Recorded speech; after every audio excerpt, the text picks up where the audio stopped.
We're going to continue now with our study of Menachos. And on page Daled, we're up to a paragraph that says Kol Chala. And this is smack in the middle of a longer, broader discussion about what's called Minchas Chavitin, which is the mincha that's brought daily by the Kohen Gadol. And it's made up of an isaron, which is split into two halves and brought half in the morning and half in the evening. And they were able to bake no less than 12 chalos in the oven and split those up into the two menachos, one for the morning and one for the early evening. Kol chala haisa milosha v'nivleles b'shemen b'fnei atzmo. So the process of preparing each challah with additional shemen was a separate process for each one of the lechamim, each one of the chalos. Revius shemen l'chol challah. So let's take, for example, if you're going to dedicate a revius, a quarter of a lug of shemen for each challah.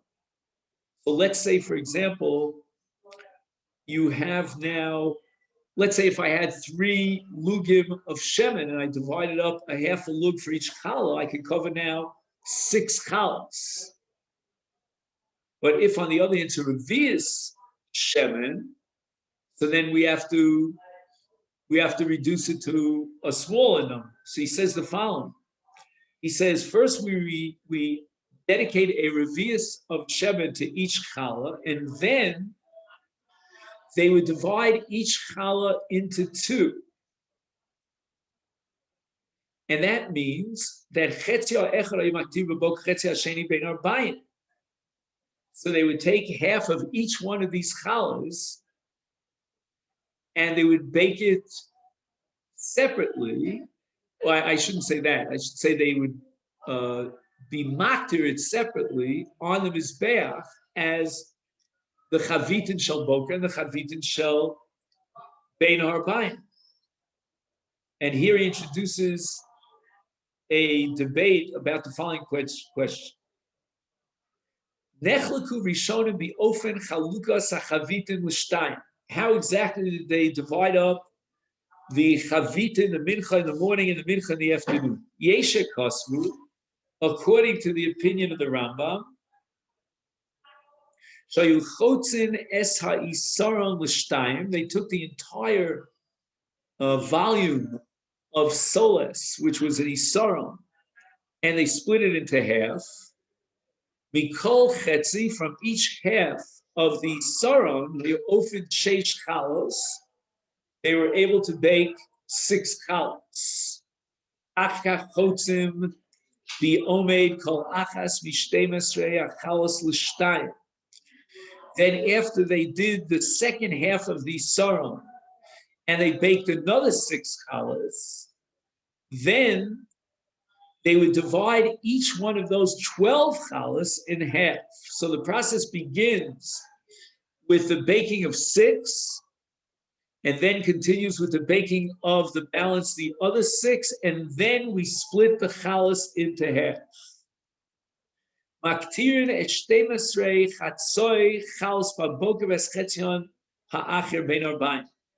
we're going to take half of the 12 challahs and we're going to be makter them in the morning, and the other half bein harbayim.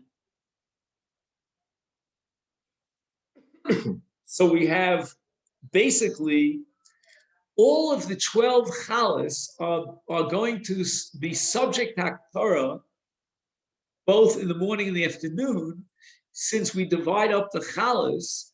So we're going to take half of each one of the 12 challahs according to the Rambam, and we're going to be makter all of those in the morning. So half of 12 really equals 6 challahs, but it's 6 that represent all 12 challahs, and the same is true in the afternoon. But now he quotes the shita of Rashi. Rashi holds That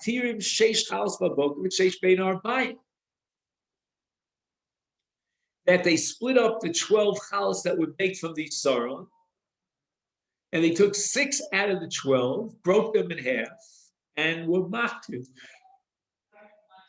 So that Rashi, Rashi doesn't have that representation concept that the Rambam insists on, that you have to have a representation of all 12 chalas, both during the morning and during the afternoon. According to Rashi, no. We're going to have a total split. 6 chalas in the morning, 6 chalas in the evening or afternoon. But the only thing is that we have to introduce, even according to Rashi, the halacha of chetzion, of cholkim es hachalas l'shtayim, that we have to divide up the chalas l'shtayim. According to the Rambam, the cholkim es hachalas l'shtayim makes a lot more sense, because the Rambam's goal is that on each haktorah, whether it's the morning or the afternoon, you should have all 12 chalas included in the haktorah. Okay. Now, let's just review something about the Levona that we learned. On the previous page, we said that, second. Okay, now I'm not finding it.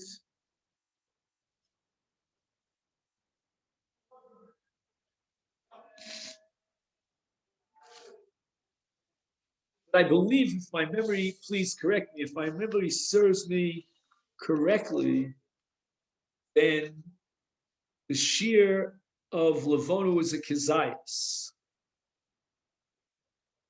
Steve, does that ring a bell? Look it over if you can. It should be on page 2. Nechleku tanoim b'shir levona shel mincha zu. What's the shir levona of a minchas chavita? Chachamim say shiura kometz echad l'shnei chatzoyim, so that the levona is added to the kometz of soles, and the Chachamim insist that it be brought in 2 parts. Why? Chatzi kometz baboker v'chatzi bein arbayim.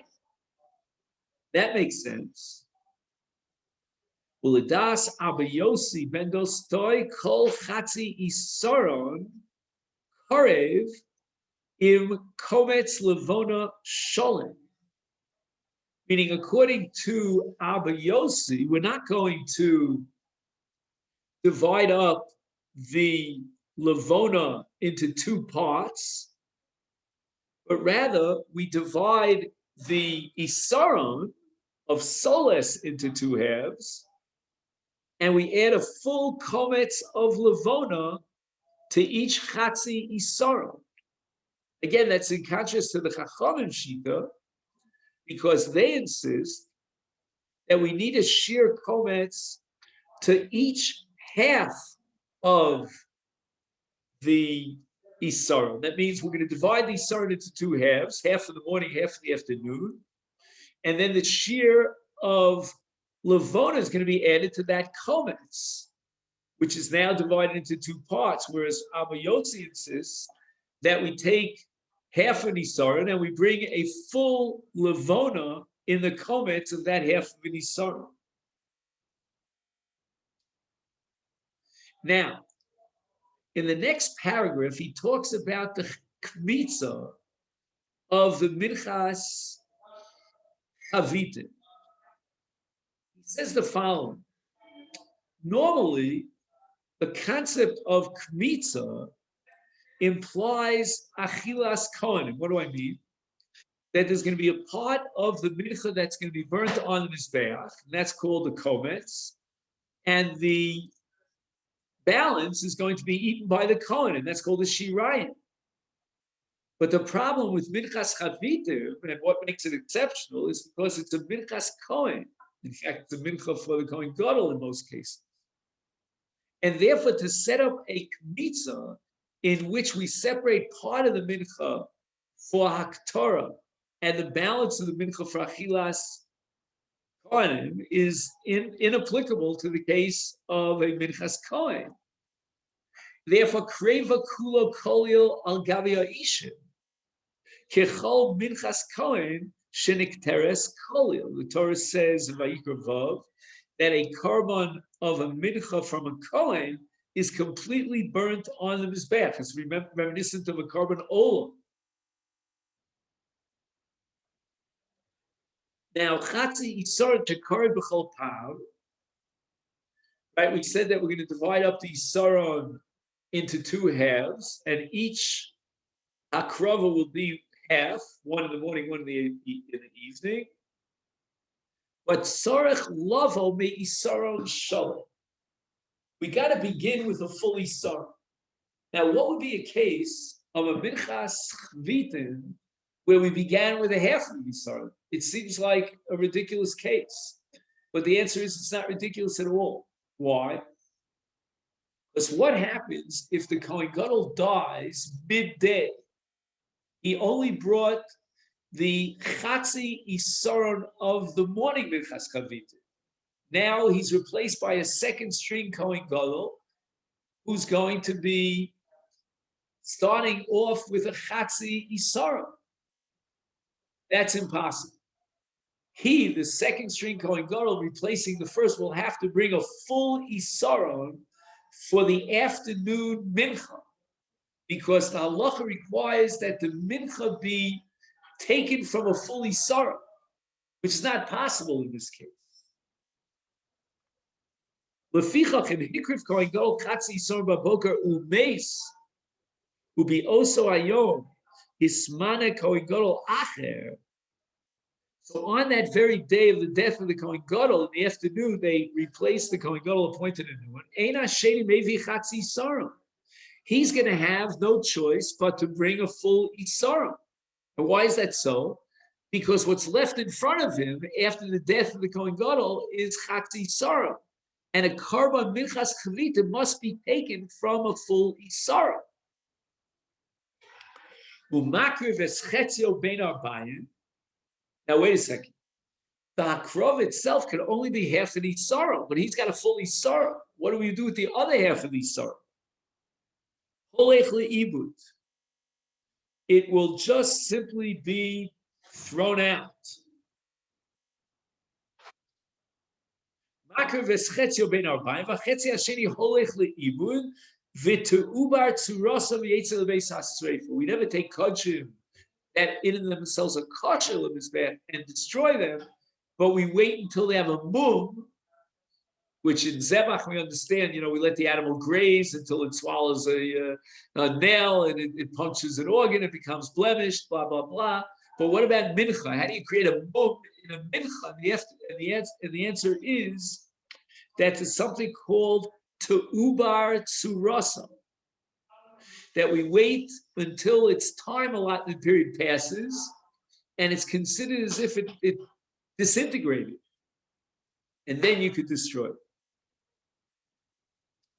Minchas chavitim kreva af li'achar shemesa Kohen Gadol. Now, what happens in a situation where we're in limbo? The Kohen Gadol died, we haven't yet replaced it. Do we continue bringing a minchas chavitim on behalf of the deceased Kohen, or perhaps on behalf of the Beis Hamikdash itself, even if posthumously of the Kohen Gadol? We haven't yet replaced it. So here we have a major machlokas tanoim in the Mishnah Menachos on Nun Aleph Amid Beis. Everybody agrees that we have to continue bringing the minchas chavitim. The Mikdash requires minchas chavitim on a daily day, but who's responsible for the bringing that mincha? Is it the Kohen Gadol? But he's gone. Is it his Yarshim? Maybe they inherit his obligations in the meantime. Is it the Mikdash itself, which means the Trumas HaLishka, the communal funds?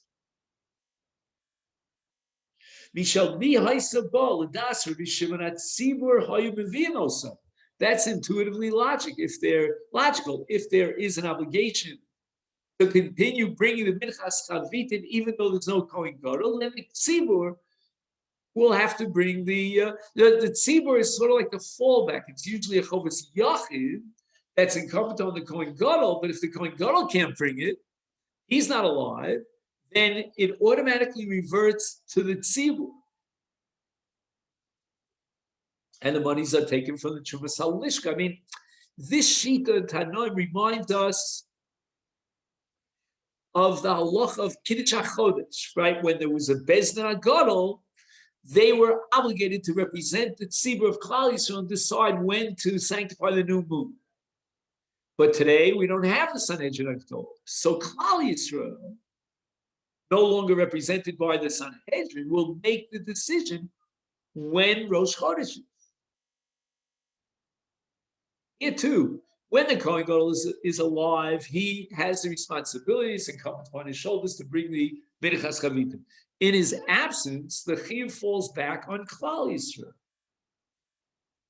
on the Trumas HaLishka. Rabbi Yehuda disagrees. According to Rabbi Yehuda, Yorshe Kohen Gadol Mevinos. Now again, the Gemara is going to derive this. This is not something that's intuitively logical. If the Kohen Gadol himself is obligated and he's gone, that obligation dissipates.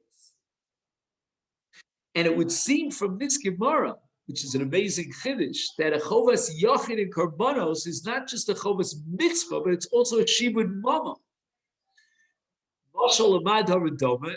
Let's say Reuven in his lifetime borrowed money from Shimon, and then he died without paying it back.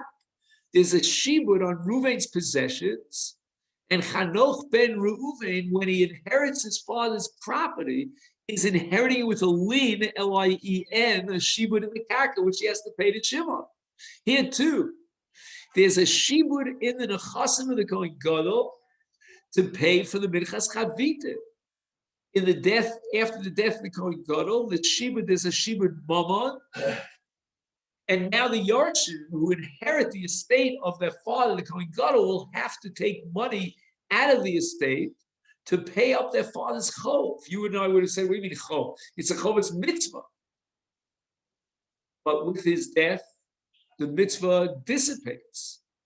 And it's not a chova that we transfer over to the children of the Kohen Gadol. They're not Kohen Gadol. They're not a Kohen Gadol. But the answer is that the chiyuv karban here generates a shibud mama.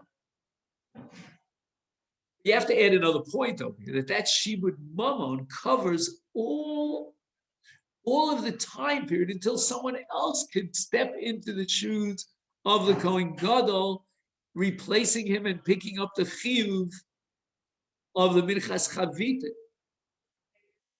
So it's not a carte blanche, endless, open-ended shibud, a lien on the property, the estate of the Kohen Gadol, ad infinitum, until Bias Mashiach. No. It's until they replace the Kohen Gadol with the second string Kohen Gadol. Now the second string replacing the first is obligated minchas chavitim.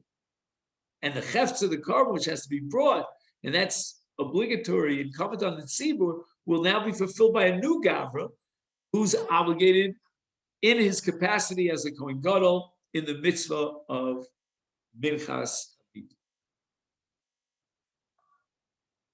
Honestly, I'm not happy. I don't, even though I think we made we get an A for effort in explaining Rabbi Yehuda Shita, but I'm not totally satisfied because I would say that the chiyuv of minchas chavitim is time generated, meaning it's not like you could, let's say today is Sunday. So the Kohen Gadol is obligated minchas chavitim from now until up until next Sunday? No. Sunday has its own chiyuv, boker, ben arbayim. So the shibud mamon makes sense. Let's say, for example, the Kohen Gadol would die, midday or mid-morning. So the shibud was engendered if he hasn't yet brought the minchas chavitim vis-a-vis that day's minchas chavitim. Why is there a shibud mamon? going weeks and weeks down the line until they finally find an appointee replacing Kohen Gadol. I'm not happy with Rabbi Yehuda.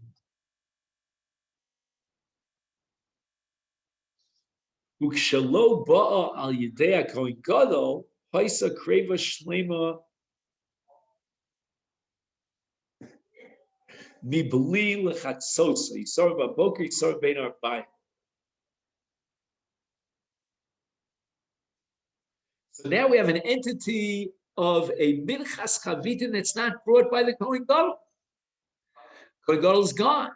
Either it's brought from the funds of the Trumas Halishka, communal fund, or it's brought from the funds of the estate. But what happens with this carbon? Should we split it between the Boker and the Erev in our buying and take the Saron, split it in half, bring 5 in the morning, 6 loaves of bread, 5 in the afternoon? No, we're not going to do that. Lema, we will bring the entire Isaron in the morning, mibli lechatzosa. We will not divide it up into halves. And now we're going to bring 2 Isronim, 1 Isaron in the morning, 1 Isaron in the afternoon. This is like a Ripley's Believe It or Not. This would be a quiz question. Ask a youngster who's learning Menachos, under what circumstances would the chiyuv of a minchas chavitim express itself in 2 esronim? There ain't no such animal. Minchas chavitim is 1 isaron, but the answer is that in the absence of a Kohen Gadol, the tzibur now takes on the chiyuv to bring the isaron in the morning and the isaron in the afternoon without dividing it into half. Each mincha will be brought from a full isaron. So when the obligation is incumbent upon the Kohen Gadol and he's alive and well, he will split the Isaron into 2 and fulfill the 2 chiyuvim of morning and afternoon with the 1 single same Isaron. But if the Kohen Gadol is out of the picture and the tzibur is picking up that chiyuv, then there's no din of splitting the Isaron into 2 parts. And then we go back to square one, that the minchas chavitim has to be brought 1 full isaron.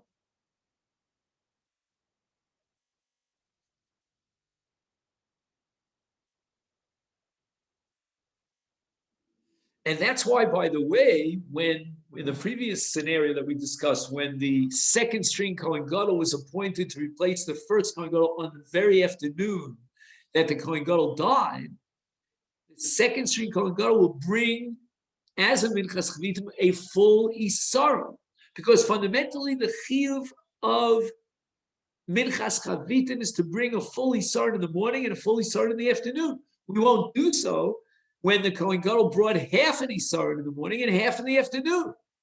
But when we get to the second string Kohen Gadol, is now the new replacement of the Kohen Gadol. We don't have a minchas chavitim that came from an isaron. The minchas chavitim has to come from an isaron. It can come in 2 stages, and we'll divide the isaron into half, boker and bein arbayim. But it started with an isaron. With regard to the second Kohen Gadol, who replaced the first on that same afternoon, all he has is a chatzi isaron. That's not an isaron. Aval vidas hashemen v'alevona. Now we have to ask the following question. In this very unusual set of circumstances, there's no Kohen Gadol. We're going to bring a full isaron in the morning and likewise in the afternoon. What happens to the levona or the shemen? Shall we double the volume of shemen and levona, just like we doubled the volume of the soles? No. This is a tzvei din. A new din emerges with regard to the Kohen Gadol-less isaron, that midas hashemen v'alevona lo ishtansa b'kol minchas chavitim. It's going to be the same identical volume of shemen and levona as any other minchas chavitim. Ella, but rather im koli sarna yabal lug v'chetzi shemen chatzi kometz levona lechachamim v'kometz sholim li Abba Yossi ben Dosta. Now we're going to go back to the machlokus between the Chachamim and Yossi ben Dostoi that we had earlier about the volume of Shemen and Levona. So let's just see if we can make a quick review on that. That is that according to the Chachamim, the share of komets is one komets for two chatzoyim, for the two halves, boker and erev. Whereas Abba Yossi says that if we bring a chatzi son in the morning, it needs a komets, a full komets of levona. And here, in the case of an isaron that's brought in the morning and another isaron in the afternoon, because there's no kohen gadol, then according to the Chachamim, we're going to bring a lug v'chetzi shemen, half of the amount of the three lugim, a chatzi kometz levona, and that's for each one of the esronim, and us isaron in the morning, isaron in the afternoon. Whereas according to Abba Yossi, we'll bring chatzi, right? So just 1 second, let's just go over this. Chatzi kometz levona lechachamim, whereas kometz sholim le'Abba Yossi ben Doston. And this leads us up to the Minchas Chinuch, which is going to be, B'li Neder, our discussion of tomorrow. But I just want to get our feet wet here. He says that the Minchas Chavitim applies not just to the daily obligation of the Kohen Gadol, but also to a Kohen on the very first day of his avoda in the Mikdash, his inauguration day. That's called Yom Rishon L'Chinuch.